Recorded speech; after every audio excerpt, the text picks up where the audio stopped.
ఆంధ్రప్రదేశ్లో జగన్మోహన్ రెడ్డి గారు ముఖ్యమంత్రిగా ఉన్నారు. ఇటు తెలంగాణలోనైనా ఇటు ఆంధ్రాలోనైనా కేసీఆర్ గారు జగన్మోహన్ రెడ్డి గారు చేస్తున్న అరాచకాలతో పోలిస్తే ఫోన్ ట్యాపింగ్ అంశం చాలా చిన్నదిగా కనిపించింది.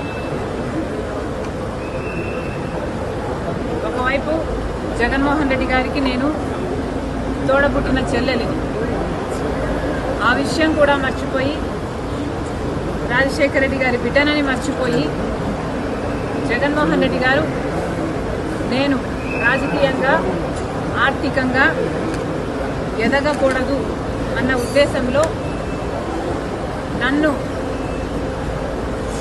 ఎలాగైనా సరే నా భవిష్యత్తును పాతిపెట్టాలి అన్న ఉద్దేశంతో ఎన్నో చేశారు.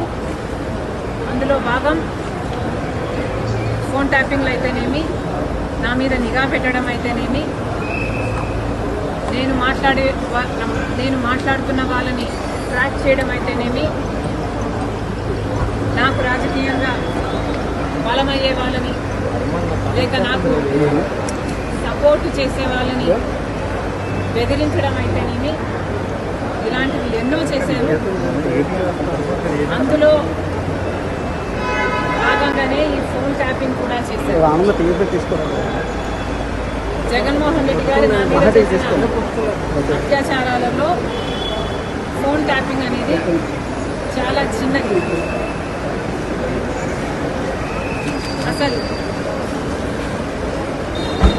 నేను ఊపిరి తీసుకోవడమే కష్టం చేశారు జగన్మోహన్ రెడ్డి గారు.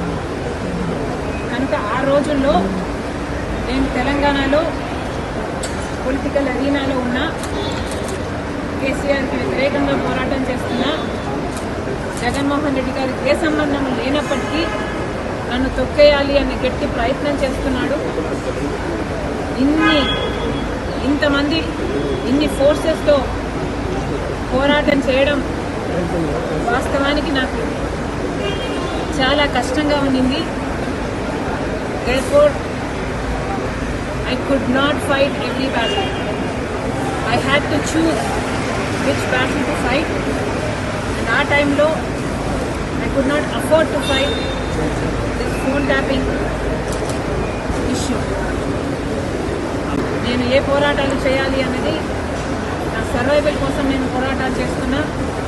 కాబట్టి ఆ పర్టికులర్ టైంలో ఫోన్ ట్యాపింగ్ ఇష్యూ మీద నేను పోరాటం చేయలేకపోయినా, in spite of knowing that is illegal, unethical and against my constitutional rights. కానీ ఇప్పుడు నేను చెప్తున్నాను, ఫోన్ ట్యాపింగ్ జరిగిన మాట వాస్తవం, ముమ్మాటికి నిజం. ఈ కాన్వర్సేషను సుబ్బారెడ్డి గారు వైసీపీ నాకు సొంతంగా వినిపించి ఇది నిజం. కాబట్టి ఇప్పటికైనా నేను అప్పుడు చేయలేని పోరాటం, ఇప్పుడు ప్రభుత్వాలు మారాయి, ఇక్కడ రేవంత్ అన్నగారు ఉన్నారు, అక్కడ చంద్రబాబు గారు ఉన్నారు. కనీసం ఇప్పుడైనా ఈ ఇష్యూని చాలా సీరియస్గా తీసుకోవాలి.